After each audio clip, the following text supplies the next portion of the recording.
ஈரானுக்கு எதிரான போரிலே மிக முக்கியமான பங்காளியாக இருக்கக்கூடிய எலன் மஸ்கையும் அவருடைய நிறுவனங்களையும் Grok AI-யையும் ஈரான் எவ்வாறு அழிக்கப் போகின்றது? ஈரான் எலன் மஸ்கினுடைய எவ்வாறான நிறுவனங்களை இலக்கு வைத்து தாக்குதல்களை மேற்கொள்வதற்கு திட்டமிட்டுள்ளது? மத்திய கிழக்கு பிராந்தியத்திலே எலன் மஸ்கினுடைய சாம்ராஜ்யம் எவ்வாறு விரிவாக்கப்பட்டுள்ளது? எதற்காக எலன் மஸ்கும் டொனால்ட் ட்ரம்பினுடைய நிர்வாகமும் செயற்கை நுண்ணறிவு வேலை திட்டங்களுக்காக AI தொழில்நுட்பத்திற்காக மத்திய கிழக்கு பிராந்தியத்தை தெரிவு செய்துள்ளார்கள்? ஈரானுக்கு எதிரான போரிலே உச்ச வான்வழி தாக்குதல்களை மேற்கொள்வதற்காக எலன் மஸ்கினுடைய Grok AI முழுமையாக பயன்படுத்தப்பட்டுள்ளது என்கின்ற உண்மைகள் எவ்வாறு அம்பலப்படுத்தப்பட்டுள்ளன? அமெரிக்காவினுடைய இந்த ரகசியங்கள் எவ்வாறு வெளிப்படுத்தப்பட்டுள்ளன?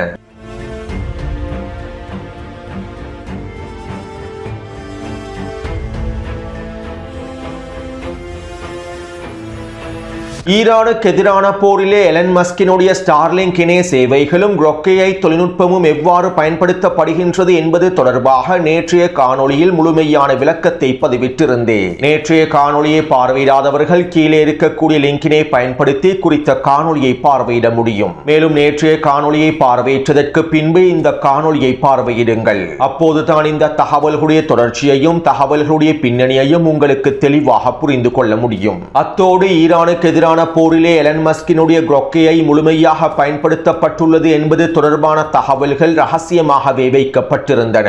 எலன் மஸ்கின் Grok AI-யை பயன்படுத்தி 96 மணித்தியாலங்களுக்குள் 2200 இலக்குகளை குறிவைத்து மேற்கொள்ளப்பட்டிருக்கக்கூடிய தாக்குதல்கள் தொடர்பான எந்தவிதமான தகவல்களும் வெளிப்படுத்தப்படவில்லை. ஈரானுக்கு எதிரான போரிலே ஏன் Grok AI முழுமையாக பயன்படுத்தப்பட்டது என்பது தொடர்பான ரகசியங்களும் அம்பலப்படுத்தப்படவில்லை. இருப்பினும் ஒரு கட்டத்தில் இந்த உண்மைகள் அனைத்தையும் ரகசியங்கள் அனைத்தையும் வெளிப்படுத்த வேண்டிய சூழ்நிலை டொனால்ட் ட்ரம்பினுடைய நிர்வாகத்திற்கு ஏற்பட்டுவிட்டது. இவ்வாறானதொரு சூழ்நிலை ஏற்பட்டதன் விளைவாகவே டொனால்ட் ட்ரம்பினுடைய நிர்வாகம் இந்த உண்மைகளையும் ரகசியங்களையும் ஒப்புக்கொண்டது. அதாவது AI தொழில்நுட்பம் முழுமையாக இயங்குவதற்கு தேவையான மிக முக்கியமான அமைப்பாக டேட்டா சென்டர்கள் தரவு மையங்கள் காணப்படுகின்றன. செயற்கை நுண்ணறிவான AI முழுமையாக இயங்குவதற்கு இந்த தரவு மையங்கள் டேட்டா சென்டர்கள் மிக முக்கியமானவையாகும். இந்த டேட்டா சென்டர்கள் மூலமாகவே தரவு மையங்கள் மூலமாகவே AI தொழில்நுட்பமானது தேவையான தகவல்களையும் பயன்படுத்திக் கொள்கின்றது. அதிகளவான தகவல்களை சேமித்தும் வைக்கின்றது. அது மட்டுமல்லாமல் AI தொழில்நுட்பம் எவ்வாறு வளர்ச்சி அடைகின்றதோ அதே அளவுக்கு இந்த டேட்டா சென்டர்கள் வளர்ச்சி அடைய வேண்டும். ஆரம்பத்தில் சிறிய அளவில் அமைக்கப்பட்டிருந்த டேட்டா சென்டர்கள் தரவு மையங்கள் தற்போது மிகப்பெரிய டேட்டா சென்டர்களாகவும் தரவு மையங்களாகவும் மாறி வருகின்றன. AI தொழில்நுட்பத்தினுடைய பயன்பாடுகளும் வேலை திட்டங்களும் அதிகரிப்பதன் விளைவாகவே இந்த டேட்டா சென்டர்களும் தரவு மையங்களும் விரிவுபடுத்தப்பட்டு வருகின்றன. எனவே இதற்கமைவாகவே எலன் மஸ்கினுடைய XAI நிறுவனத்தினால் உருவாக்கப்பட்டிருக்கக்கூடிய வடிவமைக்கப்பட்டிருக்கக்கூடிய Grok AI தொழில்நுட்பத்திற்கும் மிகப்பெரிய டேட்டா சென்டர்கள் தேவைப்படுகின்றன. மேலும் இதற்காக எலன் மஸ்கினுடைய நிறுவனம் அமெரிக்காவினுடைய மிசிசிப்பி பிரதேசத்தையே தேர்ந்தெடுத்துள்ளது. அமெரிக்காவின் மிசிசிப்பியின் சவுதாவனின் பிரதேசத்திலேயே எலன் மஸ்கினுடைய மிகப்பெரிய டேட்டா சென்டர் தளம் அமைக்கப்பட்டுள்ளது. அத்தோடு இந்த மிகப்பெரிய டேட்டா சென்டர்களை இயக்குவதற்கு அதிகளவான மின்சாரம் தேவைப்படுகின்றது. இதற்கமைவாக குறித்த டேட்டா சென்டர்களுக்கு அருகாமையில் மிகப்பெரிய மின்சார உற்பத்தி தளங்களும் அமைக்கப்படுகின்றன. அதிகளவான மின்சாரம் உற்பத்தி செய்யப்பட்டு குறித்த டேட்டா சென்டர்களுக்கு தொடர்ச்சியாக வழங்குவதன் மூலமாகவே AI தொழில்நுட்பத்தினால் தொடர்ச்சியாக இயங்க முடியும். இதற்கமைவாகவே எலன் மஸ்கினுடைய Grok AI இயங்குவதற்கான டேட்டா சென்டர்களும் இதற்கான மின் உற்பத்தி தளங்களும் அமெரிக்காவின் மிசிசிப்பி பிரதேசத்தில் அமைக்கப்பட்டுள்ளன. இப்படியான நிலைமையில் அமெரிக்காவினுடைய சுற்றுப்புறச்சூழல் பாதுகாப்பு அமைப்பான NAACP நிறுவனம் எலன் மஸ்கினுடைய நிறுவனத்திற்கு எதிராக நீதிமன்றத்தில் வழக்கு தாக்கல் செய்தது. அதாவது எலன் மஸ்கினுடைய Grok AI செயற்படுவதற்காக பயன்படுத்தப்படுகின்ற XAI நிறுவனத்திற்கான மின்சார வழங்கல்கள் சட்டவிரோதமாக வழங்கப்படுவதாகவும் இந்த டேட்டா சென்டர்களுக்கான மின்சாரத்தை வழங்குவதற்காக மித்தேன் எரிவாயு டர்பைன்கள் பயன்படுத்தப்படுவதாகவும் இவை அனைத்தும் சட்டவிரோதமாக பயன்படுத்தக்கூடிய டர்பைன்கள் என்றும் இதனால் குறித்த பிரதேசத்திலே மிகப்பெரிய சூழல் மாசுபாடு ஏற்பட்டிருப்பதாகவும் காற்று முழுமையாக மாசடைந்து வருவதாகவும் குறித்த நிறுவனமானது நீதிமன்றத்தில் வழக்கு தாக்கல் செய்தது. அதாவது மிசிசிப்பி பிரதேசத்திலே எலன் மஸ்கினுடைய நிறுவனத்தினால் உருவாக்கப்பட்டிருக்கக்கூடிய டேட்டா சென்டர்களுக்கு தேவையான மின்சாரத்தை வழங்குவதற்கு மித்தேன் எரிவாயு டர்பைன்கள் பயன்படுத்தப்படுகின்றன. மேலும் இந்த மித்தேன் எரிவாயு டர்பைன்கள் சட்டவிரோதமாகவே பயன்படுத்தப்பட்டுள்ளன. இவ்வாறு இந்த மித்தேன் எரிவாயு டர்பைன்கள் பயன்படுத்தப்பட்டிருப்பதனால் குறித்த பகுதியிலே மிகப்பெரிய சூழல் சூழல் மாசடைவு ஏற்பட்டுள்ளது. இந்த மித்தேன் எரிவாயு டர்பைன்கள் மூலமாக வெளியிடப்படக்கூடிய நச்சு வாயுக்கள் மூலமாக குறித்த பகுதியிலே வசிப்பவர்களுக்கு ஆஸ்துமா, இதய பிரச்சனைகள் மற்றும் சுவாசப்பை புற்றுநோய்களும் ஏற்பட்டுள்ளன. இங்கிருக்கக்கூடிய இன்னும் ஒரு மிக முக்கியமான விடயம் என்னவென்றால், எலன் மஸ்கினுடைய இந்த டேட்டா சென்டர்கள் அமைக்கப்பட்டிருக்கக்கூடிய குறித்த தளமானது அதிகளவாக கருப்பினத்தவர்கள் வாழக்கூடிய பிரதேசமாகும். அமெரிக்காவின் மிசிசிபி பகுதியிலே அதிகமாக எங்கு கருப்பினத்தவர்கள் வாழ்கின்றார்களோ அந்த பிரதேசத்தில் தான் எலன் மஸ்கினுடைய டேட்டா சென்டர் தளங்கள் அமைக்கப்பட்டுள்ளன. மேலும் மித்தேன் எரிவாயு டர்பைன்களை பயன்படுத்துவதன் மூலமாக சூழல் மாசடையும் என்பதும் அவர்களுக்கு நன்றாகவே தெரியும். இவ்வாறு சூழல் மாசடைவதனால் பல பெண்களும் குழந்தைகளும் முதியவர்களும் பாதிக்கப்படுவார்கள் என்பதும் அவர்களுக்கு தெரியும். இதனால் தான் வெள்ளை இனத்தவர்கள் வாழக்கூடிய பிரதேசத்திலே இந்த டேட்டா சென்டர்களை அமைக்காமல் எலன் மஸ்கினுடைய நிறுவனம் கருப்பினத்தவர்கள் வாழக்கூடிய மிசிசிபி பிரதேசத்தில் இந்த டேட்டா சென்டர்களை அமைத்துள்ளது. மேலும் இதன் விளைவாக பல கருப்பினத்தவர்கள் பாதிக்கப்பட்டுள்ளார்கள். இப்படியான நிலைமையில் தான் எலன் மஸ்கினுடைய குறித்த டேட்டா சென்டர்களுக்கு எதிராக நீதிமன்றத்தில் வழக்கு தாக்கல் செய்யப்பட்டது. அத்தோடு இவ்வாறு எலன் மஸ்கினுடைய இந்த டேட்டா சென்டர்களுக்கு எதிராக வழக்கு தாக்கல் செய்யப்பட்டதும், சூழல் மாசடைவோடு சம்பந்தப்பட்ட சட்டத்திட்டத்திற்கு கீழால் இந்த வழக்கு தாக்கல் செய்யப்பட்டதும் டொனால்ட் ட்ரம்பினுடைய நீதித்துறை குறித்த வழக்குகளில் முழுமையாக களமிறங்கியது. அதாவது டொனால்ட் ட்ரம்பினுடைய வழிகாட்டுதலுக்கு அமைவாக அமெரிக்காவினுடைய நீதித்துறை எலன் மஸ்கை பாதுகாப்பதற்கு முழுமையாக களமிறங்கியது. மேலும் டொனால்ட் ட்ரம்பினுடைய நீதித்துறையானது குறித்த வழக்கின் போது இவ்வாறு தெரிவித்தது: எலன் மஸ்கினுடைய தரவு மையம் பொருளாதார ரீதியாக மற்றும் போர்த்துறை மிக முக்கியமான தரவு மையங்களாகவே டேட்டா சென்டர்களாகவே காணப்படுகின்றன. செயற்கை நுண்ணறிவு மாதிரிகளுக்கு AI தொழில்நுட்ப கருவிகளுக்கு பயிற்சி அளிப்பதற்காகவே பயன்படுத்தப்படுகின்றது. மேலும் இந்த டேட்டா சென்டர்களுக்கு தொடர்ச்சியாக மின்சாரத்தை வழங்குவதற்கு டர்பைன்கள் தேவைப்படுகின்றன. எலன் மஸ்கினுடைய டேட்டா சென்டருக்கு எதிராக தொடுக்கப்பட்டிருக்கக்கூடிய இந்த வழக்கானது டேட்டா சென்டர்களுக்கு தேவையான மின்சார வளங்களை நிறுத்த முயற்சி செய்கின்றது. இவ்வாறு இந்த மின்சார வளங்களை நிறுத்துவதற்கு முயற்சி செய்வதன் மூலமாக இது அமெரிக்காவின் தேசிய பாதுகாப்பிற்கும் மிகப்பெரிய அச்சுறுத்தலாக மாறியுள்ளது. ஈரானுக்கு எதிரான ஆபரேஷன் எபிக் ஃபியூரி தாக்குதல்களின் போது எலன் மஸ்கினுடைய கிராக்கி தொழில்நுட்பமே முழுமையாக பயன்படுத்தப்பட்டது. நாங்கள் 96 மணித்தியாலத்திற்குள் 2000க்கும் அதிகமான இலக்குகளை தேர்ந்தெடுத்து விரைவான தாக்குதல்களை மேற்கொண்டிருந்தோம். இவை அனைத்திற்கும் பின்னால் எலன் மஸ்கினுடைய கிராக்கி தொழில்நுட்பமே காணப்படுகின்றது. ஈரானினுடைய அணுசக்தி தளங்களை அளிப்பதற்கும் இந்த உலகத்தை பாதுகாப்பதற்கும் எலன் மஸ்கினுடைய கிராக்கி ஆனது அமெரிக்க அரசாங்கத்திற்கு மிக முக்கியமான உதவிகளை வழங்கியுள்ளது. பொருளாதார ரீதியாகவும் தேசிய பாதுகாப்பு ரீதியாகவும் கிராக்கி தொழில்நுட்பம் எங்களுக்கு மிக முக்கியமானதாகும். கிராக்கி தொடர்ச்சியான இருப்பு அமெரிக்க தேசிய பாதுகாப்பிற்கு மிக முக்கியமானதாகும். மேலும் இந்த டேட்டா சென்டர்களுக்காக மின்சாரத்தை வழங்குவதற்காக வடிவமைக்கப்பட்டிருக்கக்கூடிய ட்ரக் வடிவிலான டர்பைன்கள் அனைத்தும் தற்காலிகமானவை தான். இதற்கமைவாகவே சுற்றுச்சூழல் அனுமதியை பெற்றுக் கொள்ளாமல் குறித்த எரிவாயு டர்பைன்கள் உருவாக்கப்பட்டுள்ளன. இது எந்த விதத்திலும் சட்டவிரோதமாக அமையாது. இதனால் எலன் மஸ்கினுடைய டேட்டா சென்டர்களுக்கு எதிராக தொடுக்கப்பட்டிருக்கக்கூடிய வழக்கானது ரத்து செய்யப்பட வேண்டும் என டொனால்ட் ட்ரம்பினுடைய நீதித்துறை மிசிசிபியினுடைய நீதிமன்றத்திற்கு சாட்சியம் அளித்தது. இதனால் தற்போது குறித்த வழக்கிலே எலன் மஸ்கினுடைய டேட்டா சென்டர்களுக்கு ஆதரவாகவே தீர்ப்பளிக்கப்பட்டுள்ளது. எனவே இவ்வாறு எலன் மஸ்கினுடைய டேட்டா சென்டர்களை பாதுகாப்பதற்காக டொனால்ட் ட்ரம்பினுடைய நிர்வாகம் நேரடியாக களமிறங்கியதன் விளைவாகவே ஈரானுக்கு எதிரான போரில் எலன் மஸ்கினுடைய கிராக்கி தொழில்நுட்பம் முழுமையாக பயன்படுத்தப்பட்டது என்கின்ற உண்மைகள் முழுமையாக அம்பலப்படுத்தப்பட்டன. எலன் மஸ்கினுடைய டேட்டா சென்டருக்கு எதிராக இந்த வழக்குகள் தொடரப்படாவிட்டால் இவை தொடர்பான அனைத்து விதமான உண்மைகளும் முழுமையாக மூடி மறைக்கப்பட்டிருக்கும். அடுத்து அமெரிக்காவுக்குள்ளே இந்த டேட்டா சென்டர்களை அமைப்பதில் மிகப்பெரிய சிக்கல்கள் இருக்கின்றன.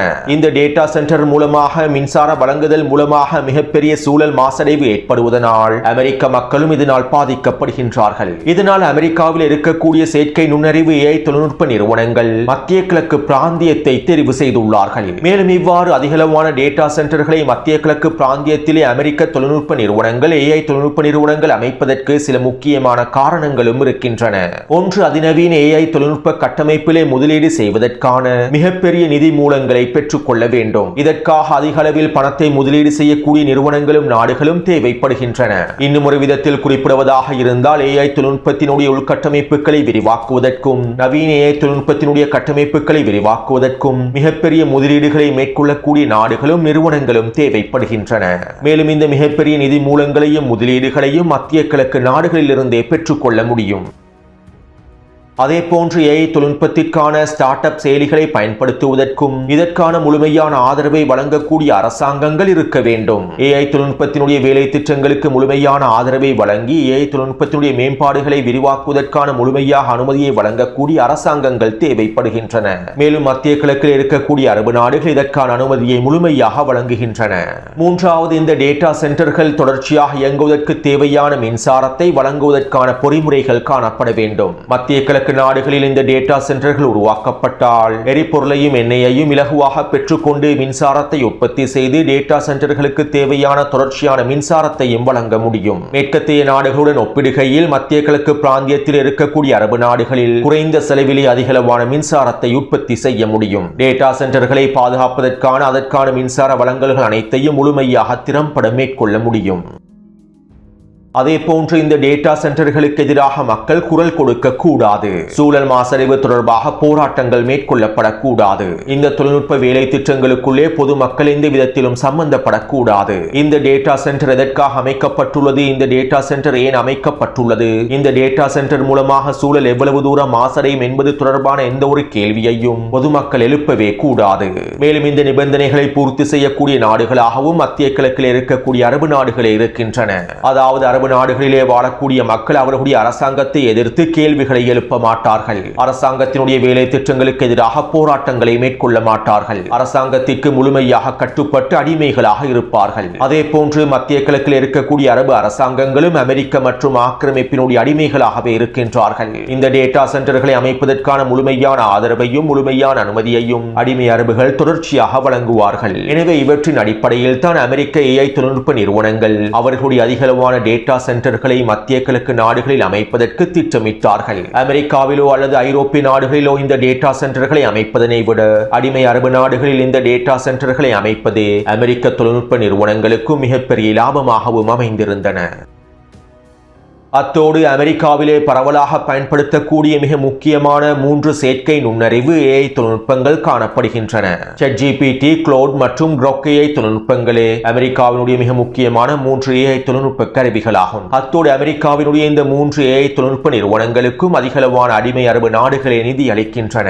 இன்னும் ஒரு விதத்தில் குறிப்பிடுவதாக இருந்தால் அடிமை அரபு நாடுகளுடைய பணத்தை பயன்படுத்தியே அமெரிக்காவினுடைய இந்த 3 AI தொழில்நுட்ப நிறுவனங்களும் தங்களுடைய விரிவாக்கத்தை மேற்கொண்டு வருகின்றார்கள்.